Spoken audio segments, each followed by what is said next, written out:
Hello friends, welcome to our YouTube channel English classes by Ashok sir. Students, आप सबों को हमारे YouTube channel English classes by Ashok sir Chhapra में स्वागत है। तो चलिए स्टूडेंट्स, हम अभी टाइम एंड टेंस के वीडियो जो अपलोड कर रहे थे, टाइम एंड टेंस हमारा कंप्लीट हो गया। आप टाइम एंड टेंस के संपूर्ण वीडियो को देख सकते हैं, उस पर एक्सरसाइज भी हम कराएंगे। तब आज हम शुरू करेंगे बेसिक कंसेप्ट ऑफ इंग्लिश। जो बेसिक कंसेप्ट ऑफ इंग्लिश में आपको हम 2 वीडियो दे चुके हैं, तो उसी की कड़ी में हम लोग बेसिक कंसेप्ट में आगे बढ़ते हैं। तो देखिए, basic concept of English, basic concept of English. देखिए दोस्त, ध्यान दीजिएगा, बेसिक कंसेप्ट में हम बेसिक से आपको अंग्रेजी बता रहे हैं, जिसमें हम लेटर की चर्चा किए हैं, वर्ड की चर्चा किए हैं। जो विद्यार्थी हमारे YouTube चैनल पर नए हैं या हमारे पहले वाले बेसिक कंसेप्ट ऑफ इंग्लिश का वीडियो नहीं देखे हैं, वो प्लीज अपने पहले वाले वीडियो को देख लेंगे, जिसमें हम लेटर, वर्ड, वोवेल, कंसोनेंट्स, इन सारी चीजों को चर्चा किए हैं। उसके बाद ये भी चर्चा की है कि कौन सा लेटर साइलेंट रखता है, किसका प्रोनाउंसिएशन हम क्या करते हैं। प्रोनाउंसिएशन का भी वीडियो हम अपलोड कर दिए हैं, उसको भी आप जाकर देख सकते हैं। तो चलिए स्टूडेंट्स, हम लोग बेसिक कंसेप्ट ऑफ इंग्लिश के अगले कड़ी में हम लोग सेंटेंस की चर्चा कर दिए थे। सेंटेंस, तो हम सेंटेंस चर्चा कर दिए थे, फ्रेज की चर्चा कर दिए थे। तो देखिए स्टूडेंट्स, थोड़ा सा हम चर्चा कर देते हैं।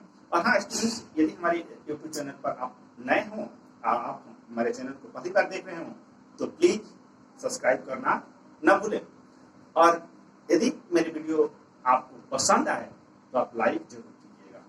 चलिए students, basic concept of English में थोड़ा सा हम चर्चा कर लेते हैं सेंटेंस। देखिए स्टूडेंट्स, हम सेंटेंस की चर्चा कर दिए थे और फ्रेज की चर्चा कर दिए थे। तो सेंटेंस और फ्रेज की चर्चा कर दिए थे। तो सेंटेंस क्या होता है? ग्रुप ऑफ वर्ड होता है जिसे पूरा अर्थ निकलता है। और फ्रेज क्या होता है? ये भी ग्रुप ऑफ वर्ड होता है जिसे पूरा अर्थ नहीं निकलता है। लेकिन ये फ्रेज जो होता है ना, वन टाइम में किसी न किसी पार्ट्स ऑफ स्पीच का कार्य करता है। या तो नाउन बनेगा, या प्रोनाउन बनेगा, या वर्ब बनेगा, या एडवर्ब बनेगा, या एडजेक्टिव बनेगा, किसी न किसी पार्ट्स ऑफ स्पीच का कार्य करता है। लेकिन सेंटेंस जो होता है वह पूर्ण अर्थ देता है, यह किसी पार्ट्स ऑफ स्पीच का कार्य नहीं करता है। तो आप ध्यान दीजिएगा, जैसे इसके पहले हम बता दिए थे, जैसे क्या करें क्या ना करें, यह एक समस्या है। देखिए स्टूडेंट्स, ऐसे हम बता दिए थे क्या करें क्या ना करें, यह एक समस्या है। क्या करें क्या ना करें, यह एक समस्या है। तो देखिए स्टूडेंट्स, इसको हम बनाते थे, ऐसे बनाते थे, व्हाट टू डू और नॉट इज अ प्रॉब्लम।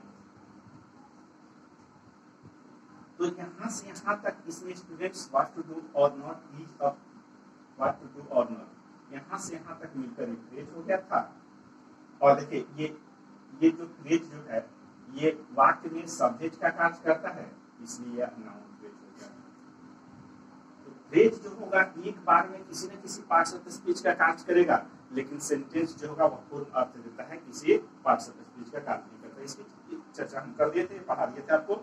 अब चलिए हम सेंटेंस में पढ़ेंगे parts of kinds of sentence. आपको बता दिए थे, एक फंक्शंस के आधार पर और एक स्ट्रक्चर के आधार पर। तो जो स्टूडेंट्स अभी नहीं देखे होंगे पहले वाली वीडियो, कृपया पहले वाली वीडियो वो देख लेंगे, तो उनको अच्छे तरह से समझ में आएगा। तो हम पढ़ते हैं इसके बाद।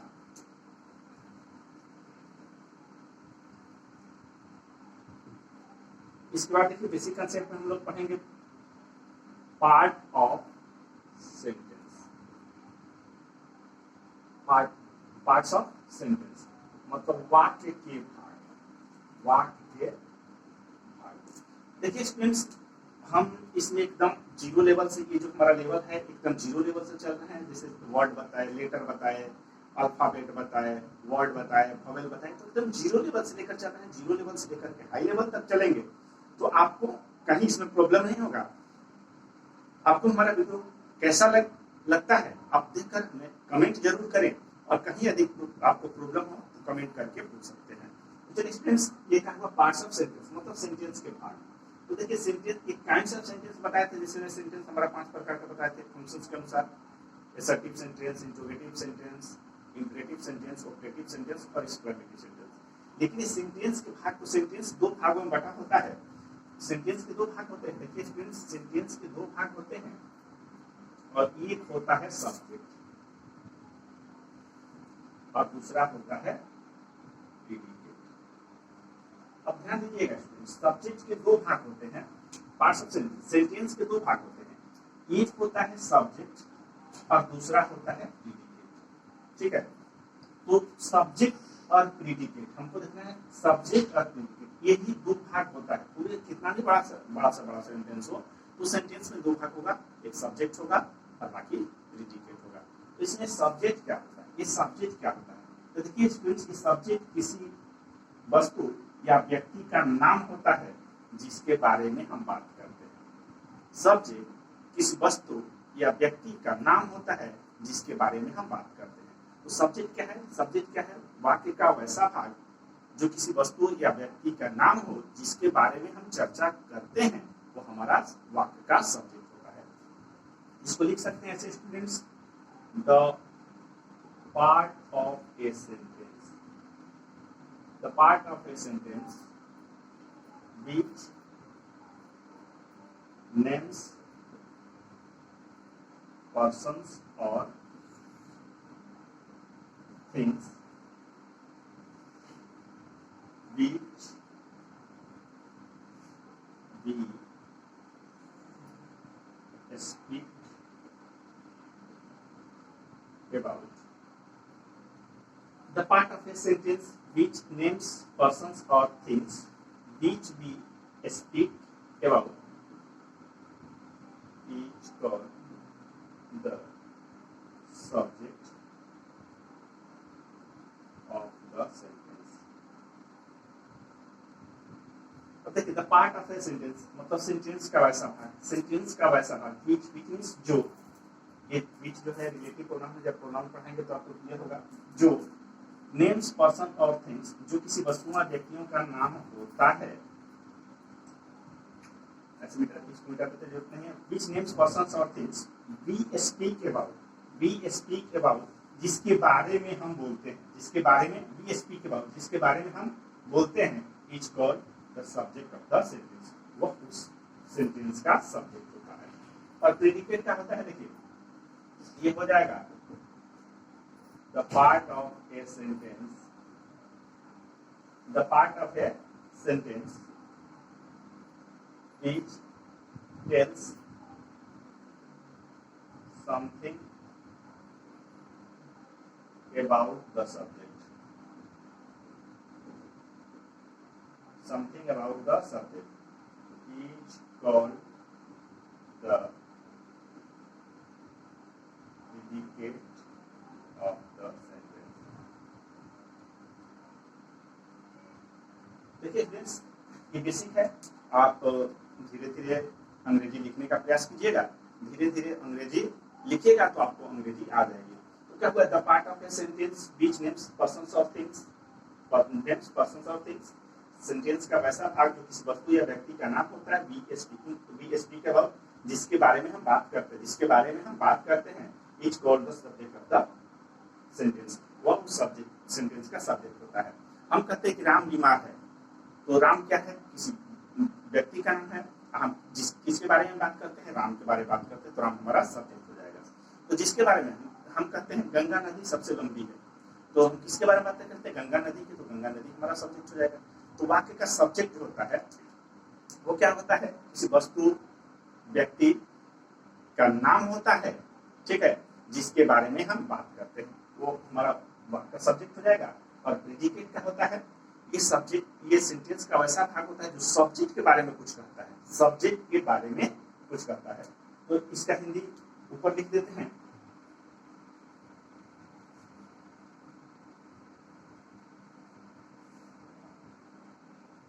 देखिए इसका हिंदी हम यहां लिख देते हैं, वाक्य का वैसा भाग जो किसी वस्तु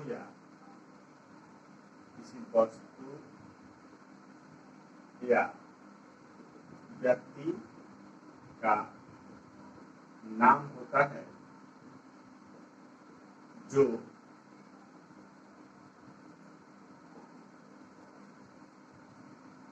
जिसके बारे में हम बात करते हैं वह उस वाक्य का सब्जेक्ट होता है। देखिए नेक्स्ट सब्जेक्ट पकड़ना आवश्यक है। वाक्य का वैसा भाग जो किसी वस्तु या व्यक्ति का नाम होता है जिसके बारे में हम बात करते हैं वह उस वाक्य का सब्जेक्ट होता है। और प्रीडिकेट क्या हो जाएगा, इसको यहां देख लेते हैं। वाक्य का वैसा भाग जो सब्जेक्ट के बारे में कुछ कहता है उसे उस वाक्य का प्रीडिकेट कहा जाता है। देखिए स्टूडेंट्स, ये हुआ कि सेंटेंस का वैसा भाग जो वस्तु या व्यक्ति का नाम होता है जो जिसके बारे में हम बात करते हैं वो सब्जेक्ट होता है। एक वाक्य का वैसा भाग जो सब्जेक्ट के बारे में कुछ कहता है, जो सब्जेक्ट के बारे में कुछ कहता है वह प्रीडिकेट होता है। तो मैं आशा करता हूं कि आपको सब्जेक्ट और प्रीडिकेट समझ में आ गया होगा। चलिए एग्जांपल्स के माध्यम से आगे बढ़ते हैं।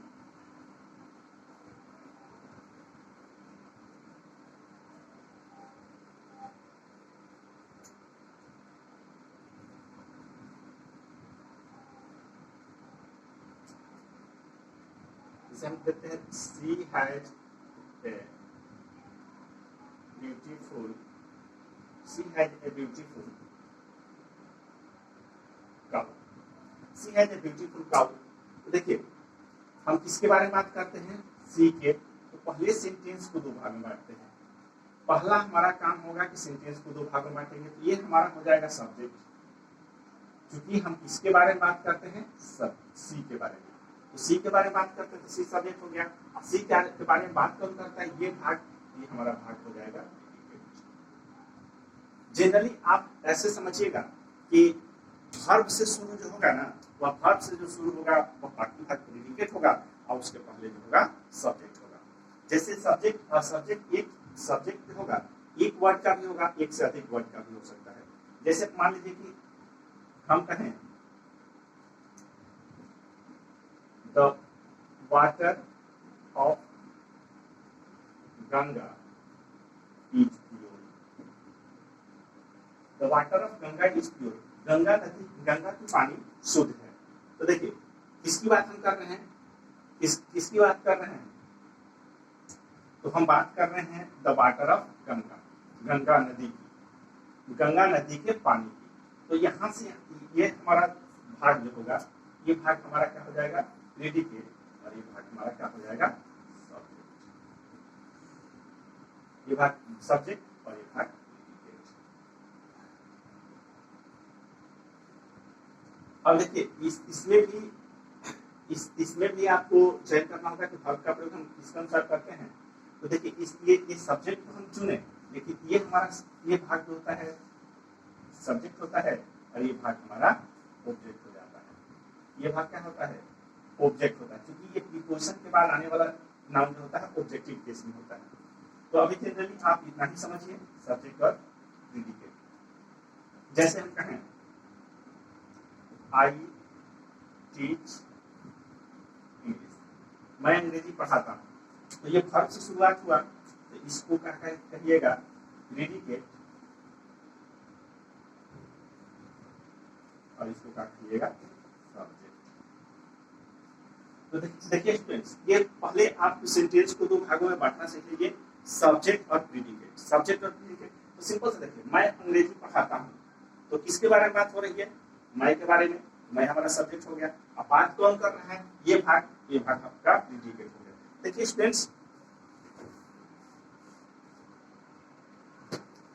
आप बेसिक से पढ़ते हैं, थोड़ा सा आपको दिखाते हैं।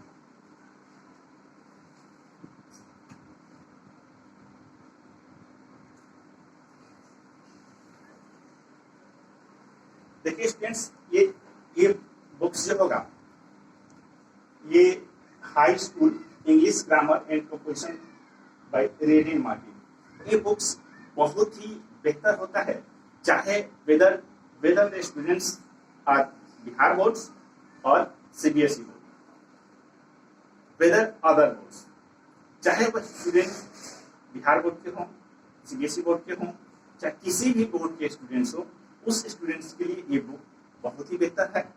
इस बुक में आपको सब्जेक्ट और प्रेडिकेट से, देखिए इस बुक में हम आपको पढ़ा दिए हैं। यदि आप इस बुक से एक्सरसाइज करते हैं तो आपका इंग्लिश बहुत ही बेहतर हो जाएगा। तो देखिए स्टूडेंट्स, आपको इसमें हम फ्रेज की भी चर्चा कर दिए थे।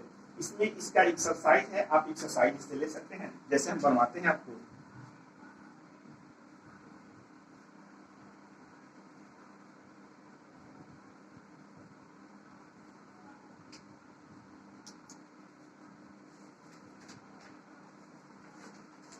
देखिए स्टूडेंट्स, इस बुक से एक्सरसाइज जो है, पहला एक्सरसाइज इन ग्रामर 1 है।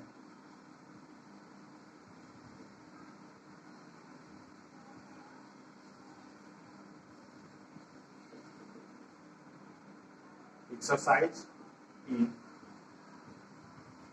ग्रामर 1, तो 1 का एक्सरसाइज है। आप इसमें 27 जो है एक्सरसाइज आपको सब्जेक्ट और प्रेडिकेट चुनने के लिए दिया है। आप इससे बना सकते हैं, दिक्कत हो तो कमेंट करके पूछ सकते हैं। जैसे देखिए इसमें लिखा है, इसमें ऊपर लिखा है in the flowing sentences separate the subject and predicate। देखिए स्टूडेंट्स, इसमें दिया है कि in the flowing sentences separate the subject and predicate. इसमें 27 क्वेश्चंस है, इसमें आपको सब्जेक्ट और प्रेडिकेट को सेपरेट करना है। एक दो एग्जांपल्स देकर मैं बता देता हूँ।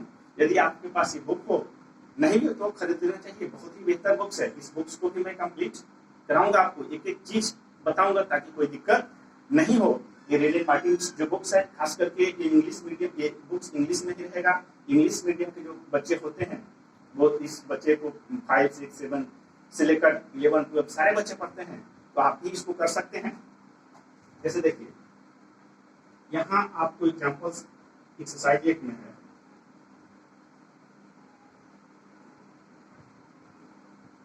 The cackling of geese shape row।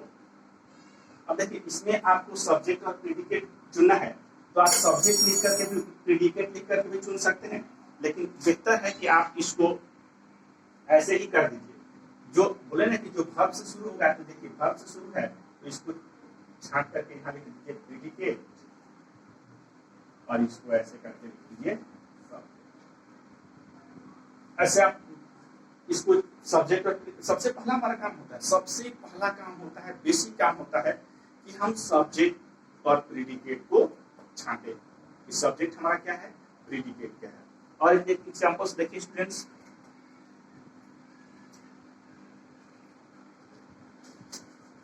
जैसे इसमें है the boy stood on the burning day।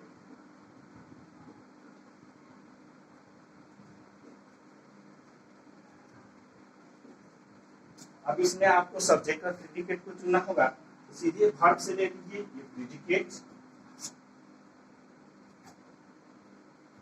और ये हुआ सब्जेक्ट। तो इस सबसे पहला स्टूडेंट्स काम है कि आप सब्जेक्ट और प्रेडिकेट को डिवाइड कीजिए। तो सेंटेंस का हमारा 2 भाग होता है, सब्जेक्ट और प्रेडिकेट। और इस बुक में आप एक्सरसाइज आपको दिखाई देता होगा कि एक्सरसाइज है, आप इससे एक्सरसाइज कर सकते हैं। आपको सब्जेक्ट और प्रेडिकेट में कोई दिक्कत नहीं होगी। कमेंट करके बताइएगा कि आपको हमारा वीडियो कैसा लगा, और इसमें कोई दिक्कत हो आपको एक्सरसाइज में तो कमेंट करके पूछ सकते हैं, मैं उसका जवाब दूंगा। चलिए स्टूडेंट्स, इसमें आपको थोड़ा सा और चीज बताता हूँ। 2 एग्जाम्पल समझ लीजिए।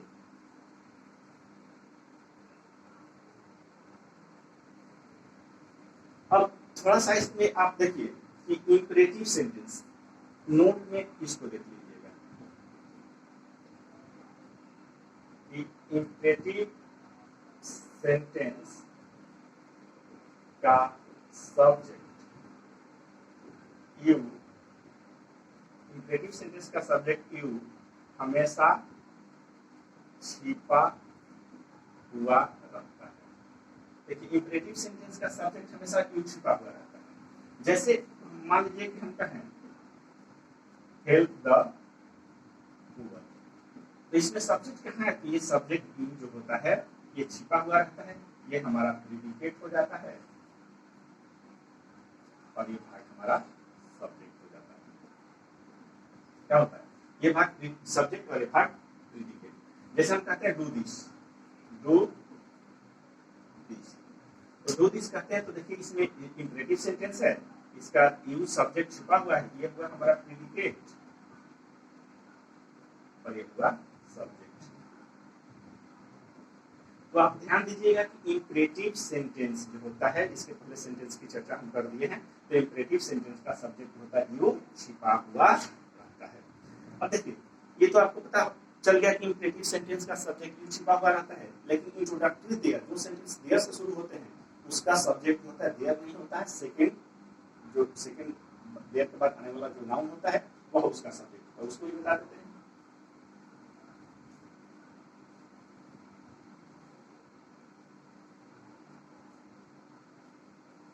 अब इसमें देखिए जैसे हम कहते हैं there are 400 students in my coaching. There are 400 students in my coaching. तो ये क्या हम इसमें सब्जेक्ट देयर को कर सकते हैं? देयर हमारा सब्जेक्ट नहीं है, सब्जेक्ट क्या होता है? 400। ये सब्जेक्ट क्या है? 400 स्टूडेंट्स। ये सब्जेक्ट हमारा है 400 स्टूडेंट्स और इसी के अनुसार हमारा ये वर्ब भी लगता है आर। कहीं देयर के साथ इज भी लगता है, कहीं आर भी लगता है, तो ये इंट्रोडक्टरी देयर होता है। स्टूडेंट्स ये हमारा सब्जेक्ट होगा। तो आप याद रखिएगा कि इंट्रोडक्टरी देयर में वाक्य का सब्जेक्ट देयर के बाद आने वाला नाउन होता है। तो नोट में इसको लिख लेते हैं, इंट्रोडक्टरी, इसको इंट्रोडक्टरी देयर बोलते हैं, जो देयर से शुरू होता है। इंट्रोडक्टरी देयर में वाक्य का सब्जेक्ट देयर के बाद आने वाला नाउन होता है। देयर के बाद आने वाला क्या होता है? नाउन होता है। यही याद रखिएगा, इंट्रोडक्टरी देयर में वाक्य का सब्जेक्ट होता है, देयर के बाद आने वाला नाउन होता है। आशा करता हूं कि स्टूडेंट्स आपको ये समझ में आ रहा होगा। अब इसमें आपको सब्जेक्ट से हम चर्चा कर दिए थे कि सब्जेक्ट को हम कैसे देखते हैं।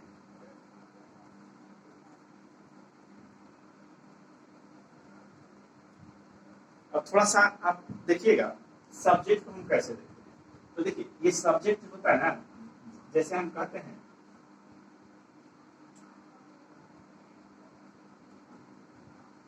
The chair is